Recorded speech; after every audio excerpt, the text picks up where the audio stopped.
नमस्कार माऊलीनो, मी सौ प्रज्ञा गिरीश गोखले हरिपाठ शोध आणि बोध या आपल्या नवीन सत्राच्या माऊलीच्या हरिपाठाच्या दुसऱ्या अभंगाकडे आपण आज बघूया, त्याचा अर्थ आणि समजून घेऊया। पण जसं वारकरी पाऊल भजन असतं ना, त्या पाऊल भजनात काय असतं, एक पाऊल आधी मागे आणि मग दोन पावलं पुढे, एक पाऊल मागे दोन पावलं पुढे। म्हणून तसंच आज आपण आधी मागचा पहिला अभंग जो बघितला त्यातल्या एक दोन ओळी पुन्हा एकदा सूत्रासाठी बघून पुढे दुसऱ्या अभंगाकडे वळूया। इतकं माऊलींनी पहिल्याच अभंगात छान सांगितलं की तेने मुक्ती चारी साधी येल्या। काय आहे, आपण जे सगळे आहोत ना ते कसे आहोत की मूळचाची मुक्त, खरा मी मूळचाची मुक्त आहे माझा आत्मा, पण झालो मी बद्ध, घेऊन या छंद माझे माझे। या संसारात येऊन आपणच आपले बद्ध झालोय आणि मग अशाला मुक्ती हवी आहे, चारी मुक्ती हवी आहेत। तर त्यासाठी काय कर, तर तू देवाची द्वारी उभा क्षणभरी, मग तुला सलोकता, समीपता, स्वरूपता, सायुज्यता या चारी मुक्ती अगदी सहज मिळणार आहेत। केवळ कशानी, तर हरिमुखे म्हणा, हरिमुखे म्हणा, पुण्याची गणना कोण करी। या केवळ हरी नामानी, हरिमुखे म्हणा म्हणजे वैखरीमध्ये हरी नामस्मरण करण्यानी या चारी मुक्ती आपल्याला मिळणार आहेत। आणि ह्यासाठी माऊलींनी व्यासांचा दाखला देत की व्यासांनी दाखला काय दिला की द्वारकेचा राणा पांडवा घरी। आता इथे मी एक छोटीशी कथा सांगायचा मला मोह होतो, मोहपेक्षा खरंच ती कथा फार सुंदर आहे। की बघा, गरुड हा विष्णूचं वाहन, लाडका भक्त, आणि विष्णूचंच रूप श्रीकृष्ण आणि श्रीकृष्णाचा लाडका भक्त अर्जुन। पण गरुडाला असं फार वाटायचं की माझ्यापेक्षा या भगवंताला तो अर्जुनच प्रिय का ना, अर्जुनच प्रिय का। आणि मग त्यावेळी तो गरुड सारखा मनात विचार करतो की एकदा काहीतरी याचा सोक्षमोक्ष लावूया, भगवंतांना एकदा विचारूयाच की काय असं विशेष आहे त्या अर्जुनात की तो तुमचा अगदी प्राणप्रिय आहे, नाही का। अर्जुना ऐसे नोहे तुझे भाग्य बरवे, त्याला ते गीता ज्ञान, तो भाग्यवान। आणि मग असा अर्जुन प्रिय का, तर गरुड एकदा विचार करतो। त्या दिवशी भगवंत जरा निवांत दिसतात त्याला आतमध्ये महालामध्ये, तेव्हा गरुडाला वाटतं चला आता ही योग्य संधी आहे, आपण आता भगवंताला विचारूया। असं म्हणून तो थोडंसं पंख फडफडत असं जरा आत महालात जायला म्हणून जरा त्याची हालचाल होते। तेवढ्यात भगवंताचं लक्ष जातं आणि भगवंत येडझारा घालत असतात। ते एकदम अचानक गरुडाला म्हणतात, गरुडा मला ना आज माझ्या अर्जुनाची फार आठवण येते, चल बरं मला आज आपणच अर्जुनाला भेटायला जाऊ, मला फार त्याला पाहावंसं वाटतंय। आता गरुड इथे मनात ना असा एकदम होतो की मी आता विचारायला काय चाललो होतो की अर्जुनच तुम्हाला प्रिय का, म्हणून जरा मला सांगा, आता निवांत दिसताय तर। आणि तेवढ्यात भगवंत म्हणतात की चल मला अर्जुनाकडे घेऊन। म्हणजे ह्यांनी जायचं का, अहो तुम्ही आज्ञा द्या, त्याला बोलवून घ्या इथे भेटायला। तर हेच निघाले त्याला भेटायला। पण हे सर्व गरुडाच्या मनातले विचार असतात बरं का। तो इतका निष्ठावान सेवक असतो, कर्मयोगी असतो गरुड, सेवक असतो, अष्टौ प्रहर त्यांच्या सेवेला हजर उभा असतो सतत। आणि त्यामुळे भगवंत असं म्हणाल्यावर तो लगेच आपले पंख पसरतो, भगवंत स्वार होतात आणि इकडे अर्जुनाला भेटायला येतात। अर्जुनाला भेटायला आल्यावर भगवंत अगदी अधीरपणे महालात शिरतात। गरुड आपला सेवेकरी बाहेर उभा असतो अत्यंत नम्रतेने, पण तो आत डोकवून बघत असतो आणि म्हणतो अरे वर्दी तरी द्या तुम्ही आल्याची। तेवढ्यात द्रौपदी सामोरी येते आणि म्हणते अरे वा बंधुराज तुम्ही आज आलात। तेवढ्यात त्यांना अधीर असतात ना अर्जुनाच्या दर्शनाला, तर ते म्हणतात, द्रौपदी त्यांचं आगत स्वागत करते पण त्यांना तो धीर नाही। ते म्हणतात अरे का अर्जुन कुठे आहे माझा। इकडे बाहेर गरुडाला मात्र सारखं वाटत असतं की काय यांना ही घाई झाली बाहेरची अर्जुनाला। द्रौपदीनी सगळं एवढं खानपान सेवा समोर ठेवलीये, जरा निवांत बसावं, हे करावं आणि येईल ना तो अर्जुन बाहेर भेटायला तुम्हाला। हे गरुडाच्या मनात अशी सगळी स्पंदनं आणि सगळे विचार उलट सुलट चालू असतात। पण भगवंत म्हणतात द्रौपदीला नाही मला काय हे सगळं आपण नंतर घेईन, मला आधी अर्जुनाला पाहू दे। असं म्हणून भगवंत अर्जुनाच्या दालनाकडे आतमध्ये जातात। आता गरुड आणखी पुढे जरा सरकून डोकवून आतलं दृश्य पाहायला प्रयत्न करत असतो। इकडे भगवंत आतल्या दालनात येतात। अर्जुन असा सुंदर म्हणजे सुस्नात होऊन मंचकावर पहुडलेला असतो. त्याचे ते सगळे भुरभुर उडणारे योद्ध्यांचे ते लांब केस त्या काळचे, आणि तसे ते छान अत्यंत शांत सुखनिद्रेत असतो. आणि अहो हे काय दोघं एकमेकाची प्रतिबिंबच ना. राजीव लोचन, पण ते लोचन त्याचे मिटलेले इतके सुरेख दिसत असतो अर्जुन. आणि दासी विंझणवारा घालत असतात आणि भगवंत अधीरतेने अर्जुनापाशी येतो आणि अनिमिष नेत्रांनी आपल्या त्या लाडक्या भक्ताकडे पाहत राहतो. इकडे गरुडाला वाटतो, अरे एवढे भगवंत तुझ्या इथे आलेत आणि तू झोपलायस काय? उठ, भगवंत तुझ्यापाशी आलेत, तुला कळत नाही का? असं गरुडाला इतकं त्याचं म्हणजे बीपीच खालीवर होत असतं की एवढे भगवंत येऊन हा आपला मजेत निजलाय. तेवढ्यात काय होतं, भगवंत अर्जुनाला असे पाहत असतात आणि ते असे द्रौपदीला खुणेनी सांगतात, नको नको उठवू नको. द्रौपदी त्याला उठवू पाहते, तू खुणेनी सांगतो नका नका उठवू नको. आणि मग असे अनिमिष नेत्रांनी बघतात. मग भगवंताच्या काय मनात येतं, एका दासीकडला विंझणवारा हातातला ते काढून घेतात आणि त्या दासीला बाजूला हो म्हणतात आणि स्वतः अर्जुनाला विंझणवारा घालू लागतात, चौऱ्या ढाळू लागतात. आणि त्यामुळे त्यांची अशी ते असे वळतात की नाही, ते वळल्यावर त्यांना बाहेर उभा असलेला तो गरुड दिसतो. अधीर असा डोकवून बघतोय. तेवढ्यात भगवंत इतके मिश्किल ना, ते गरुडाला अशी खून करतात, ये हळूहळू, आणि तुझे ते पंखांची फडफड करू नको, हळूच ये. आणि मग तो गरुड त्याप्रमाणे आत येतो. आज्ञेचं अगदी आज्ञा शिरसामंदी असते त्याला भगवंताची, आणि गरुड हळूच येतो. मग भगवंत नजरेनीच त्याला खुणवतात की तू त्या पलंगाच्या दुसऱ्या बाजूला जा आणि त्या दासीच्या हातातला विंझणवारा तू काढून घे आणि तू त्या चौऱ्या ढाळायला लाग. म्हणजे काय होतं बघा की अर्जुन निजलाय सुंदर आणि छान, त्याचे ते राजीव लोचन मिटलेले पण इतके सुरेख दिसत आहेत, आणि इकडनं भगवंत साक्षात चौऱ्या ढाळायला वारा घालायला, आणि तिकडनं ते गरुडाला आणखी खुणावतात. आता गरुडाला मात्र अतिशय हे वाटतं की काय हे अजूनही अर्जुनाला जाग कशी येत नाही. आणि तेवढ्यात काय होतं, गरुडच तो त्याच्या मनातल्या या सगळ्या इतक्या त्या भावभावना आणि त्याच्या वर खाली होत असतात की त्या विंझण वाऱ्याचं ते चौरी त्याची किंचितशी अशी हातातनं सटकते. आणि तेवढ्याशा त्या यांनी अर्जुनाला जाग येते. आता अर्जुनाने डोळे उघडल्यावर त्याला पहिला दिसतो तो गरुड हातात विंझण वारा घेतलेला. अर्जुन इतका खजील होतो, म्हणजे इतका घाईघाईने उठतो की अरे गरुडा, तू आलायस म्हणजे नक्कीच माझ्या काहीतरी भगवंताचा निरोप आहे. कसे रे भगवंत, त्यांना माझी आठवण होते का रे? आणि अर्जुन इतका गरुडाविषयी त्याच्या मनात इतकं प्रेम आणि आदर असतो ना की त्याला गरुडाविषयी वाटायचं किती ह्याला अष्टौ प्रहर भगवंताचा सहवास साक्षात मिळतोय, आम्ही मात्र भगवंतापासून किती दूर आहोत नाही का. आणि म्हणून अर्जुनाला गरुडाचे तो पाय धरतो की अरे गरुडा, तू आलायस म्हणजे माझ्या भगवंताचा काहीतरी निरोप आहे, मग तू मला उठवलं का नाही सारे झोपेतनं? उठवायचंच ना. काय म्हणतायत भगवंत, माझी आठवण करतायत का? मी येऊ का? तू असा मला का वारा घालतोस? अरे तुझा अधिकार केवढा? असं अर्जुन काय नाही काय त्या गरुडाविषयी कौतुकाने आदराने बोलतो, त्याच्या पाया पडतो 10 वेळा. आणि गरुड मात्र प्रयत्न करतोय, अरे अर्जुना तिकडे बघ, मागे बघ, ते साक्षात आलेत, असा प्रयत्न करतोय त्याला सांगण्याचा. पण तत्पूर्वी एक काय घडलेलं असतं, एक अलौकिक असं भगवंताची लीला हो ही सगळी, की अर्जुन जागा व्हायच्या आधी जेव्हा गरुड वारा घालत असतो ना आधी, तेव्हा वारा घालता घालता गरुड हळू तो सुद्धा असा मनाने शांत होत गेलेला असतो. त्याच्या मनातले ते सगळे अर्जुनच का प्रिय, हे सगळे विचार शमून शांत होत तो सुद्धा हळू एकाग्र होत असतो. भगवंत इकडे मिश्किलपणे पाहत असतात आणि मग गरुड सुद्धा ह्या सगळ्या बाह्य विचारातनं बाजूला होत अंतर्मुख होत मग तो अर्जुनाकडे जेव्हा पाहू लागतो आणि त्याला वाटतं अरे किती अलौकिक रूप आहे. क्षणभर तो भगवंताकडे पाहतो, अर्जुनाकडे पाहतो, अरे हे किती सारखे आहेत, एकमेकाचे जणू आरसे आहेत, जणू काही मला भगवंतच इथे निजलेले वाटतायत. आणि गरुड असा जेव्हा अनुसंधान त्याचं लागतं, म्हणजे तरी अवधान ऐकले दिजे असं गरुडाचं जेव्हा होतं ना, तेव्हा त्याच्या एकदम त्याचे तो कान टवकारतो, त्याला ऐकू यायला लागतं कृष्ण कृष्ण जय कृष्ण कृष्ण जय कृष्ण कृष्ण.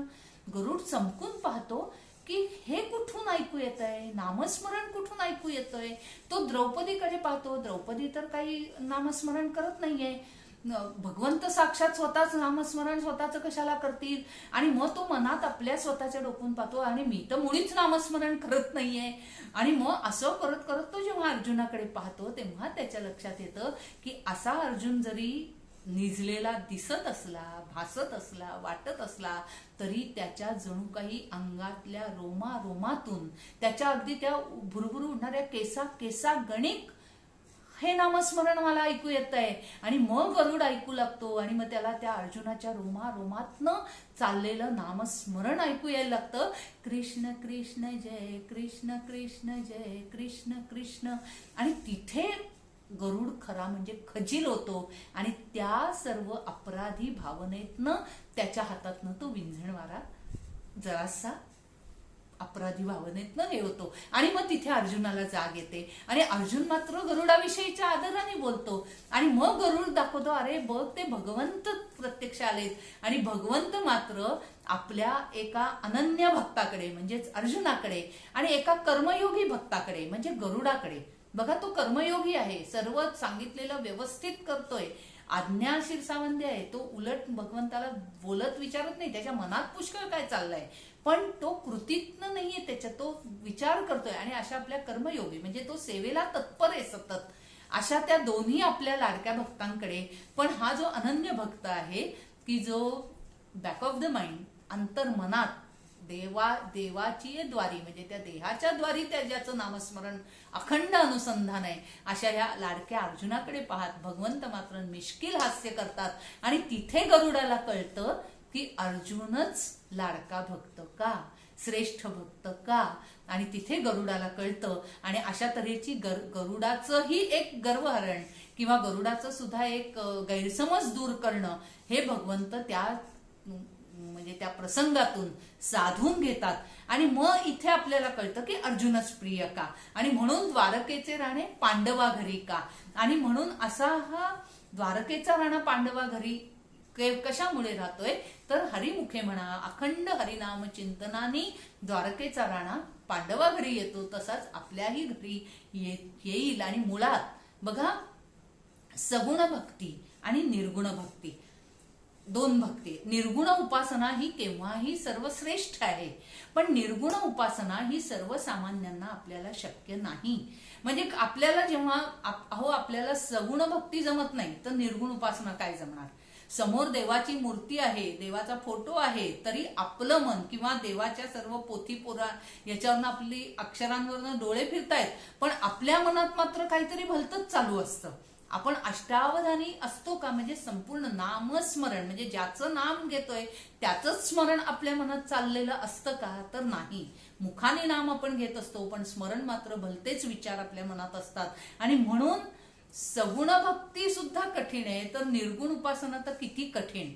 पण माऊली हरिपाठाच्या अभंगातून हळूहळू आपल्या सामान्यांना सुद्धा सगुण भक्तीतून निर्गुण उपासनेकडे कसे नेतात हे ह्या हरिपाठाच्या अभंगात आपण शिकणार आहोत, पाहणार आहोत, ह्याचा शोध आणि बोध घेणार आहोत. आणि म्हणून आता हे पहिल्या अभंगाच्या वरनं आणखी मला काही जे सुचलं आपल्याशी सांगावंसं वाटलं ते सांगून मी पुढल्या दुसऱ्या अभंगाकडे वळते. माऊलीचा हरिपाठातला हा दुसरा अभंग. चहुवेदी जाण साही शास्त्री कारण, 18ही पुराणे हरिसी गाती, मंथुनी नवनीता तैसे घे अनंता, वाया व्यर्थ कथा सांडी मार्ग, एक हरी आत्मा जीव शिव सम, वाया तो दुर्गम न घाली मन, ज्ञान देवा पाठ हरी हा वैकुंठ, ज्ञान देवा पाठ हरी हा वैकुंठ, भरला घन दाट हरी दिसे, भरला घन दाट हरी दिसे, भरला घन दाट हरी दिसे. आणि मग प्रत्येक अनेक अभंगानंतर आपण म्हणायचं हरिमुखे म्हणा पुण्याची गणना कोण करी.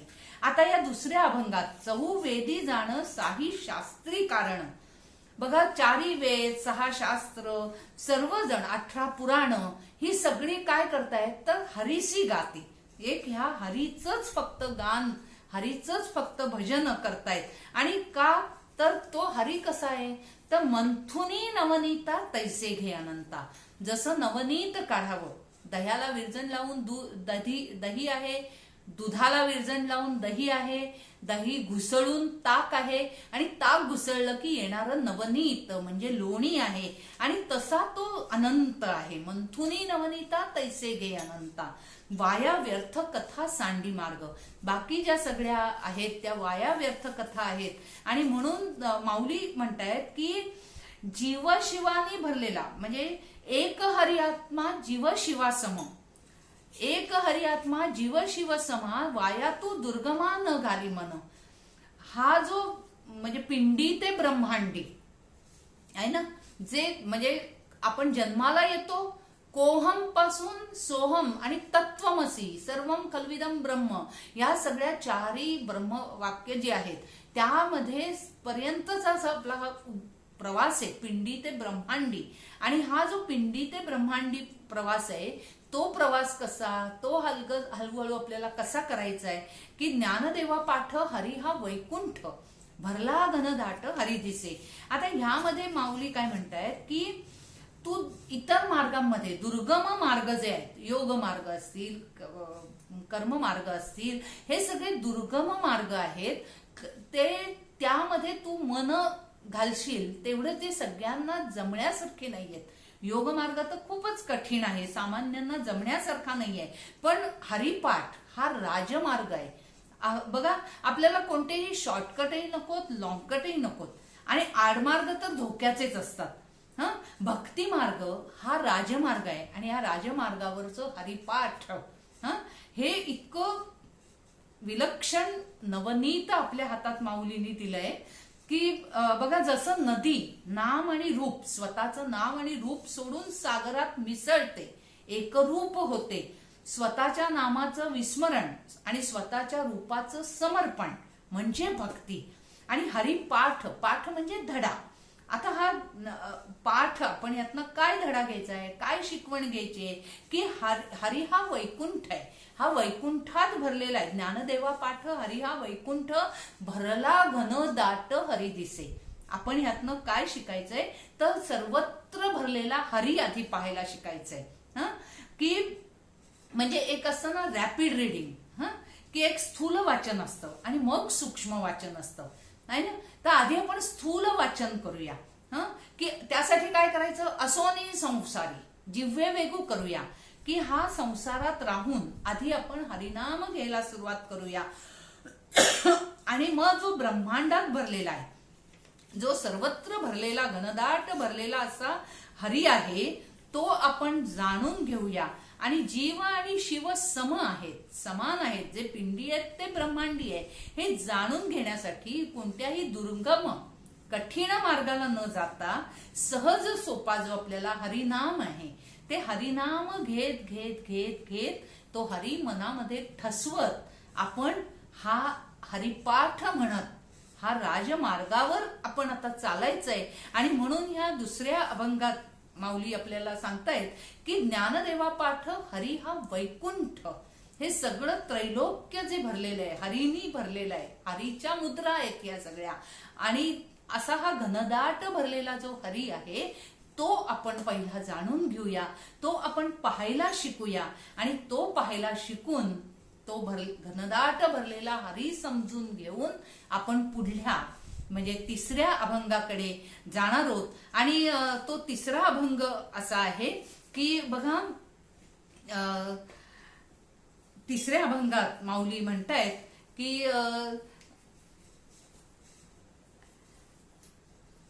त्रिगुण असार निर्गुण हे सार, सारा सार विचार हरिपाठ, सगुण निर्गुण गुणाचे अगुण, हरिवीण मन व्यर्थ जा. निराकार नाही ज्या आकार, जेथोनी चराचर हरिसी भजे, ज्ञानदेवा ध्यानी राम कृष्ण मनी, ज्ञानदेवा ध्यानी राम कृष्ण मनी, अनंत जन्मोनी पुण्य होय, अनंत जन्मोनी पुण्य होय, अनंत जन्मोनी पुण्य होय, हरी मुखे म्हणा, हरी मुखे म्हणा, हरी मुखे म्हणा, हरी मुखे म्हणा, पुण्याची गणना कोण करी, पुण्याची गणना कोण करी, पुण्याची गणना कोण करी. तिसऱ्या आपल्या ह्या अभंगात माऊली म्हणतायत, त्रिगुण असार निर्गुण हे सार.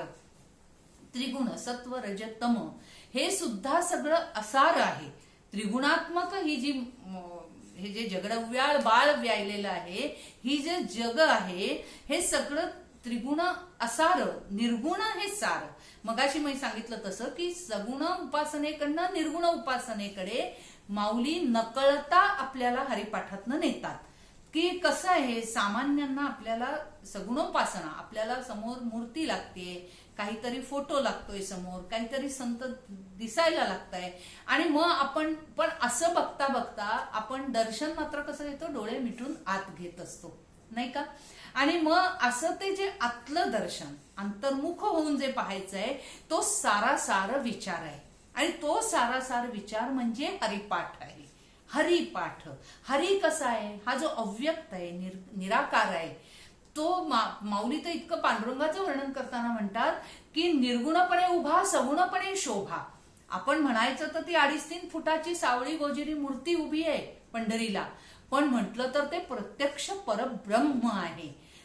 चर्मचक्षुंना साधी दगडी मूर्ती दिसत असेल, पण भावचक्षुंनी, भक्तिचक्षुंनी, श्रद्धेने पाहिलं त्या अव्यक्त, त्याच्या तुझं सगुण म्हणू की निर्गुण रे आहे ना. किती सुंदर माऊलीचाच तो अभंग आहे की सूक्ष्म म्हणू की स्थूल रे, इतकं ते सुंदर सगळी ती तुलना आहे की अरे सर्व व्यापक तू आहे, सर्व चल अचल चर अचर सर्व काही तू आहेस. आणि असा हा हरी. आता इथे माऊली काय म्हणतायत, सगुण निर्गुण गुणाचे अगुण. खरं तर सगुण आणि निर्गुणाच्याही पलीकडे तो अगुण आहे. हरिवीण मन व्यर्थ जाय. मग त्या हरिवीण खरोखर त्याच्या विना मन असेल तर मात्र ते व्यर्थ आहे. त्या हरीमध्ये मन नमन करायचंय आपण, ते मन. आणि मग असं जे आहे तो अव्यक्त निराकार नाही जे आकार. आज सुद्धा आजचं सायन्स सुद्धा ते काय ते बिग बँग वगैरे ते म्हणतात ना, कृष्णविवर वगैरे, त्यातनं की तो कसं जगोत्पत्ती कशी झाली हा शोध जो घेताय, ते जे कृष्णविवर आहे, ते जे म्हणजे जेथोनी चराचर हरिसी भजे, की तिथे अव्यक्त निराकार, जिथे आकार नाही, अशातनं जे प्रगट होतंय, अशातनं जे निर्माण होतंय, तिथे सुद्धा चराचर हरिसी भजे. आणि ज्ञानदेवा ध्यानी राम, ज्ञानदेवा ध्यानी राम कृष्ण मनी आहे ना. कृष्णमणी, कंठी धरलेला कृष्णमणी, कृष्णमणी असं म्हटलंय. श्वास घेताना राम, अवरुद्ध करताना कृष्ण आणि श्वास सोडताना हरी. राम कृष्ण हरी.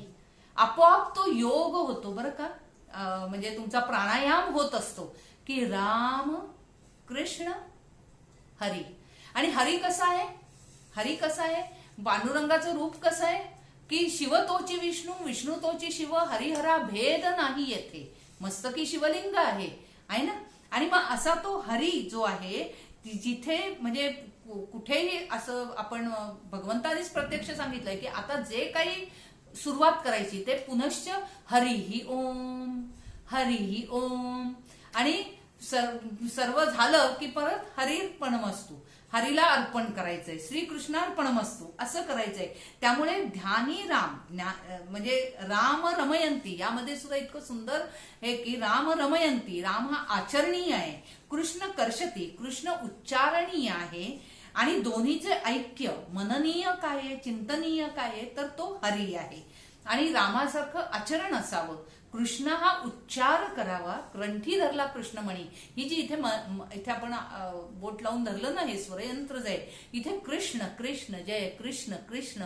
बघा, मला एक आत्ता कालपरवाच काहीतरी ऐकताना मला एकदम असं सुचून गेलं की ते जे सप्तरंग, ते सप्तरंगाचं चक्र, तो प्रयोग आपल्याला दाखवतात. ते चक्र फास्ट फिरवलं की सगळा पांढराच रंग दिसतो, नाही का. पांडुर रंगावरनं परवाच मला एकदम सुचलं की पंढरी, विठ्ठलाचा रंग पांडुर रंग त्यांनी दाखवला. पांडुर रंग नामानिधान आहे, पण काळा कृष्ण काळा. आता बघा, सर्व रंगांचं मिश्रण ते पांडुर रंग आहे. आणि तो त्याही पेक्षा जो निराळा राहिला तो काळा आहे ना. मुळचाची काळा, ठाईचा ची काळा, असा तो पांडुरंग कृष्ण.